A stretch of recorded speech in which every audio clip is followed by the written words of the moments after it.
Okay. Thanks for inviting me. So I'm working at DDN, and I'm going to present to you some of the work that we did in order to exploit, at best, at least we hope, the new SSD. So this title of the talk, I want to take a small motivation example, and from this I will try to show you that it's very important to look into the details of the technology, or not just say, oh, I put SSD, I get performance boost, that's it. It's a bit more complex than this. So first of all, I'm coming from Paris. So DDN is expanding its network. So it's not just like we are putting more sales offices in the world. The good news, at least for us, is that DDN used to be like mostly US-centric in terms of engineering. And now we have I will say, reasonable team of engineers in France, nearby Paris. And there is also new facilities which is just set up in India, around 10%. So I think it's very good in order to be able to capture most of the, I will say, need from the end user. Oops. So the SSD arrive, and they are very interesting in terms of, I will say, key metric that change the technology. They reduce the latency by 1 order of magnitude, even more. So basically, we move from the millisecond world to something like 100 microseconds in terms of access latency. So that's really good. And they have even more good news into this is that the bandwidth is also much better. So the number I put on this slide, they are not like cheap SSD, not high-end SSD. It's like, I would say, entry-level SSD. And you can see that we have already 0.5 gigabyte of bandwidth out of a single device. So that's really good. However, the downside is that, of course, the capacity is a bit more limited than current hard drive, and the price per byte is higher. So the question is that, what can we do with a low latency, high bandwidth, but expensive technology? So this question has been answered quite a long time ago by the CPU community, and it's, hey, let's do a cache. So this is what we've tried to build at our best. So we took a large array of SSD. We had some software in order to keep them coherent. And we insert this layer of fast device, expensive and capacity limited, between the compute node and the traditional parallel file system. And with this, we hope that we are able to ingest the peak of activity coming from the compute node, the peak of I/O activity. Then we ingest this in the fast SSD, and then it will percolate in a more slower but more regular pace towards the parallel file system. However, the SSDs have some kind of subtleties, so I suppose that you may be aware of the write amplification phenomena. So this write amplification, it's basically, you can write at a small granularity, something like a page, 4 kilobytes, for instance, but if you want to erase, to make room for writing, then you have to erase by a larger granularity, maybe 128. It depends on the device, so 128 kilobytes. So if I want to reuse a block in my device which is full of all the dirty data, I need first to erase this block and then to write my new data into it. The problem is that in this block there is still valid data, so I have 2 pages of interesting data which are put in red. So the device has to move this data out of the block, then we can erase the data and update these pages with new data. So this is known at write amplification in the sense that writing logically 1 byte of data may be in fact lead to physically writing more than 1 byte, because this red page that I'm moving to a new block, maybe they are also going to trigger some kind of dominoes effect. So write amplification, you have to deal with this. It's a complex issue. And there is also some kind of specific software issue. So if we want to protect the data, the usual scheme is to do like RAID. So in this example, I have 6 blocks of data. Out of these 6 blocks of data, I'm generating 1 block of priority information. That's cool. So my data are protected. If I'm losing one of my block, I will be able to regenerate it using the priority block and the surviving block of data. However, if I want to update one of these blocks, one of these existing blocks, so this is not like a read, modify, write pattern, it means that I need to update also the priority information. Otherwise, if I'm losing a device, I will regenerate old data. So I need to update my priority information. On this priority information, I have to be very careful about not writing, as it used to be, the whole priority information. done to my device, but just the small slice. Otherwise, I will amplify quite a lot, again, my write bandwidth. So a small update, like a butterfly effect, can lead to a large amount of data written on the SSD dedicated to priority information.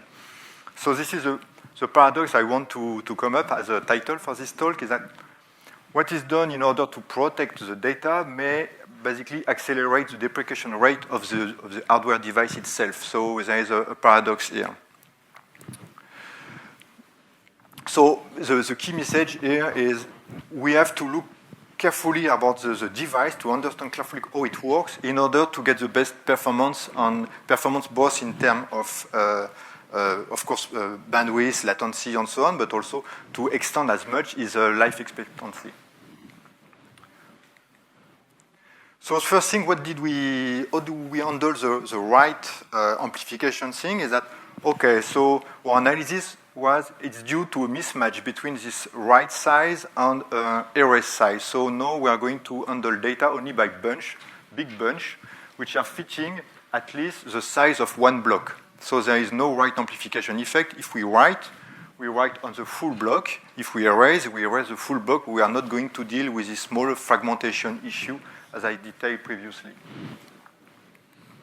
So now regarding this software write amplification induced by the write protection scheme, we decide to go by a copy on write scheme, which means that we are never updating a given data, we are always writing a new version of it. So it's somehow trading capacity for performance. So it's well known, in the file system area. So here in this example, I'm taking 4 blocks of data, which can be composed from data coming from various files. I'm generating one single priority block, and I have just to ensure that each of these blocks is going to land on a different server. So if I'm losing one server, I will be always able to regenerate the version of the data which are in this priority block, in this, in this data block. So question is that who is going to generate this large priority block? So we observe that there is an unbalance in the architecture. I have many compute nodes, I have few I/O acceleration nodes, and in the other hand, the priority information that always have to be computed in order to protect the data, and we hope that we are not going to always recover from failure. So we decide to say, let's put the priority computation on the compute node, and in case of recovery, then it will be done by the I/O acceleration server.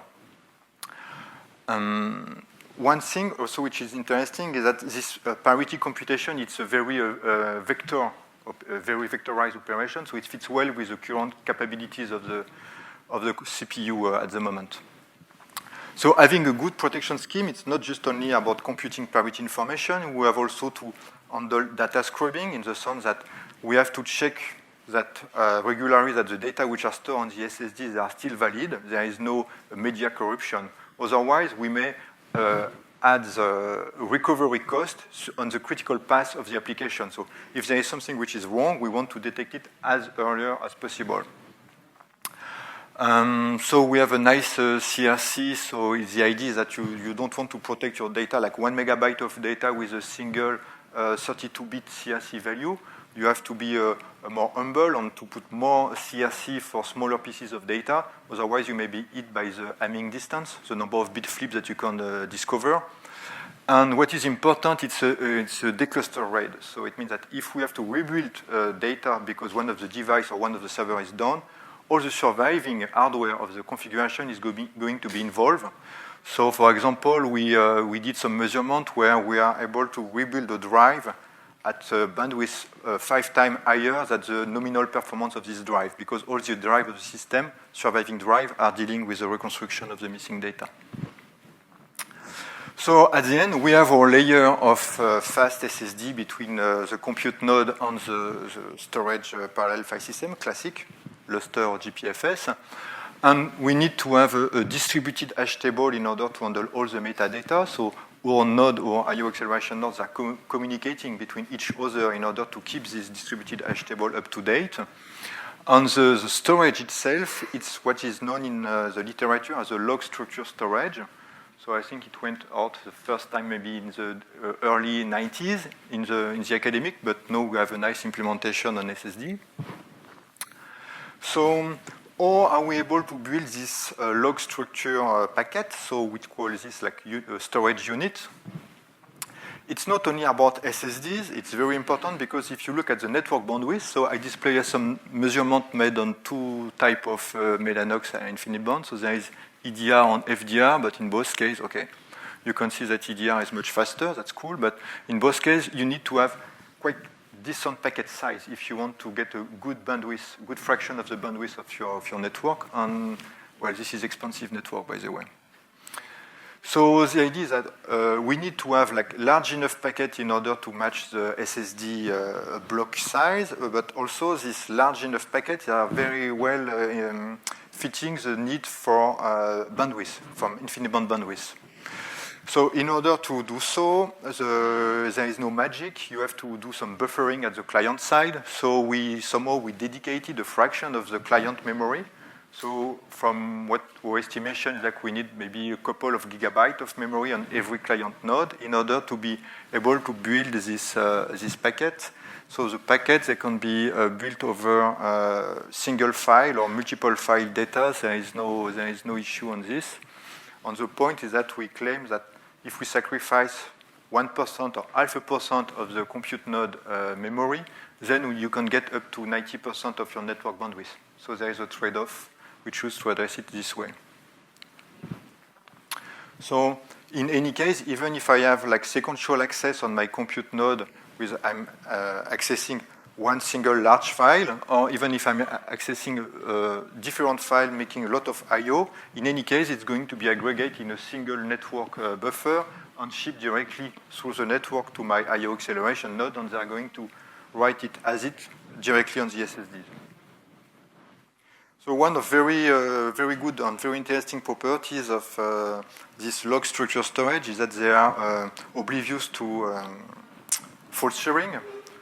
So for example, if you have write requests which are not overlapping but sharing let's say a 4 kilobyte area in traditional file system, there is a locking mechanism which is involved. For log structure file systems, this is not the case. There is no lock. So here we report some numbers that we observe, we measure on one of the IME prototype. So the thing is that you see, oh, okay, whatever is the size of the I/O, we have no issue with lock, while Lustre is struggling with it. So it's well known. I mean, it's maybe like 6 or 5 years old from a parallel log structure file system. It's publication at Supercomputing.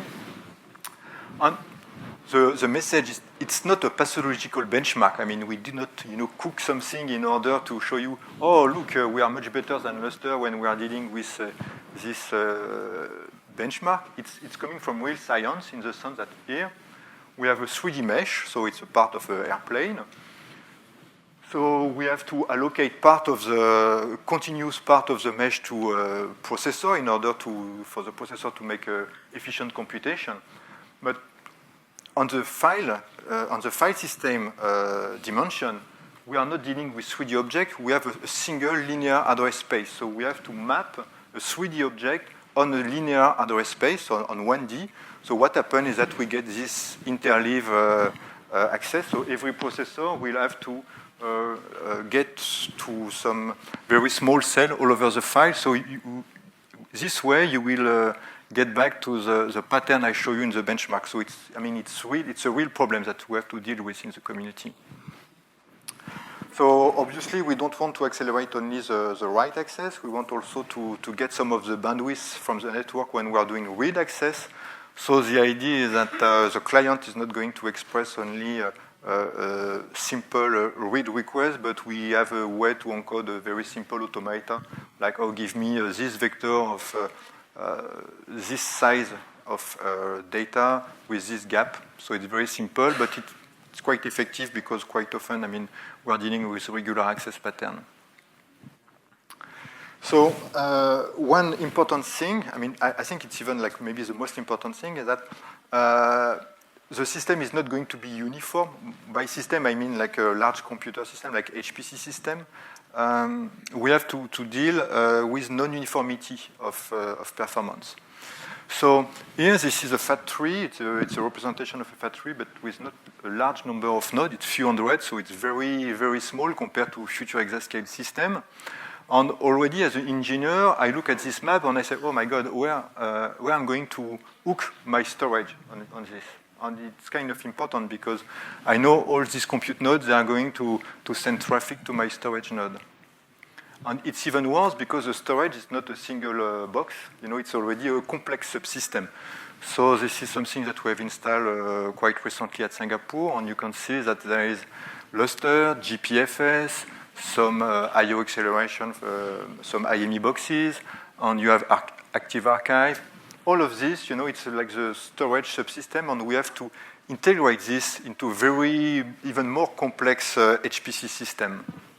On this more complex HPC system, it's even worse because it's non-uniform. I mean, we had some talk very interesting yesterday. So we are going to have like a multi-core, many-core, but also GPU node. So it means that all of these guys, they are going to exhibit a specific network traffic. It's not going to be uniform, homogeneous. And of course, from the storage side, we have the parallel file system and also I/O aggregation layer. So what we did is that we tried to leverage the mechanism that we have implemented in order to tolerate the failure of one server, to tolerate the unbalance of performance. So if one of the server is overloaded, every compute node is able to monitor this. And if he observes that one of the server is overloaded, then he will redirect the traffic to the not surviving, but more performance server. So of course we are going to take a small performance hit. There is no magic again, so we are blue. But still it will be much better than if everything is slowing down by the less performing server, which is like the red plot. And this unbalance, this non-uniformity of traffic, it's not, you know, like a hardware glitch. I did a misconfiguration. I think it's intrinsic to the things that we are doing. We are dealing with numerical simulation, where there's most of the time kind of timestamp. We are dealing with regular objects like matrices and vector. We have libraries which are performing routinely some operation like checkpoint restart and things like that. So the traffic cannot be deterministic. It's going to be non-uniform and unpredictable. So this is a measurement which were done at the Argonne laboratory. And you can see that there is really burst of activity on it's purely monitoring of the I/O traffic. There is burst of activity.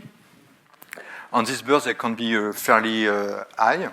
So it's going to also to increase because it depends on the size of the memory of the system. So I put some numbers that I found on publication from 2 years ago. So if we consider that the next generation of HPC system is going to have something like 4 petabytes of memory, in order to perform a checkpoint restart, the rule is that I have to save half of this memory. So I want to move to the storage 2 petabytes of data, and I want to do this quite often, let's say once per hour, because my system is very large, so I have a mean time between failure, which is not negligible. And if I want to spend 10% doing I/O and 90% doing computation, so to have a good efficiency of my system, it means that I need to be able to move data at a 4 to 5.6 terabytes per second out of my compute node down to my storage. So, well, I mean, taking this number into consideration, it's obvious that you need to do something with SSD or more advanced technologies than current hard drive. But this peak of data, you know, so we have some kind of temporal information, but themselves, they are structured. So it's very well known. So I took a nice paper from 45 years ago. On the x-axis, you have time, and on the y-axis, you have the address space. And you can see that we have temporal and spatial locality. Temporal locality in the sense that if a data has been accessed at a given time, there is a high probability to be accessed in a nearby future. On spatial localities, it's when you see this vertical block, solid black block. So it means that neighborhood addresses in the same neighborhood have a higher probability to be accessed. So, okay, it's clear we have temporal and spatial locality. We have a burst of accesses. So one of our observation is that in terms of tool, we are not well, there is still, tools has been a bit overlooked in the I/O community. So we decide to make some development at DDN. So right now what we are trying to do is to have like more information about the behavior of the application. The application, not the, what's going on the file system. Or the application is basically putting pressure on the file system. So we try to have more accurate information. So we want to be able to know for every MPI rank in the application, what is the I/O activity of this rank. And you can see this is the left part of the graph. This is non-uniform. So here we have 48 MPI rank doing I/O. So there is a high variability. And the interesting part is that this simulation was done on 1024 rank. So it means that looking at this graph, I remove 1,000 out of them because they were doing no I/O. So there is a kind of a software proxy here in this case. So I have only 48 MPI rank doing I/O. The remaining 1,000 is not doing anything. However, of course, everybody is waiting for the I/O to be finished in order to resume the computation. So it's important to clearly understand what's going on. On the right part of this graph, now the idea is to try to better understand the contention which is going to occur on the file system. So on the top part, this is the date when the file is open. On the bottom one, it's when the file is closed. On the red bar is the activity of every specific MPI rank. It's like it's temporal window of activity. And you can see that I will say most of the contention occur between 1 second and 1.2 seconds. So I will have to be more clear. I should have project everything on the solid black bar on the left. So I have two slides to conclude. So if you look at about the new technology which are coming in the storage community, so maybe 5 years ago we were dealing with hard drive, so the access latency was maybe like millions of nanoseconds. Then we have to deal with SSD, which is already a much faster technology. So we get like 1 order of magnitude, even a bit more. On the NVMe drive are even faster, so it's maybe like 20 microseconds of latency. 20 microseconds of latency for NVMe. Then the next guy who is really like knocking at the door is a storage class memory. Here it's maybe like 500 or even lower number of nanoseconds.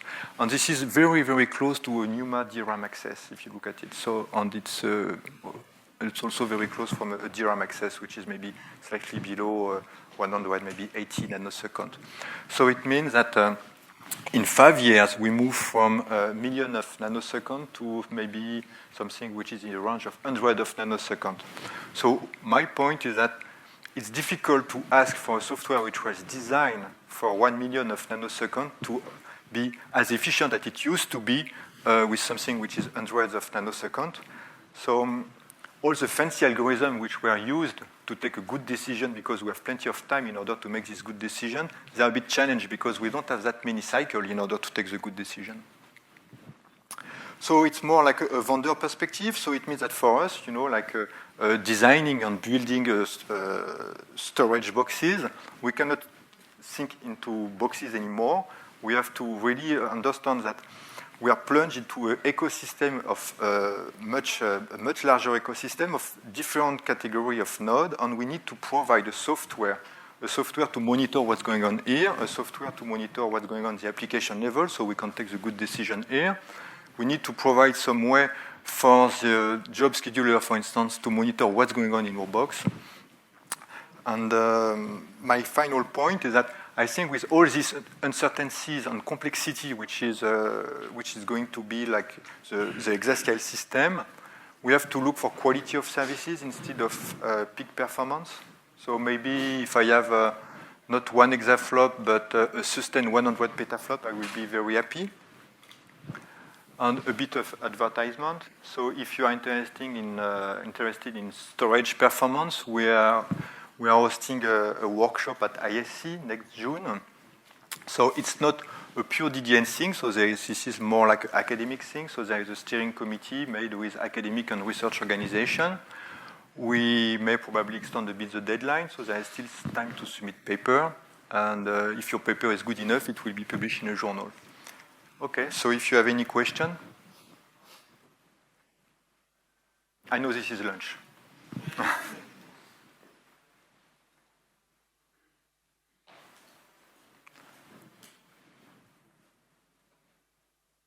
Any question? Okay, thanks for your attention. Thank you very much.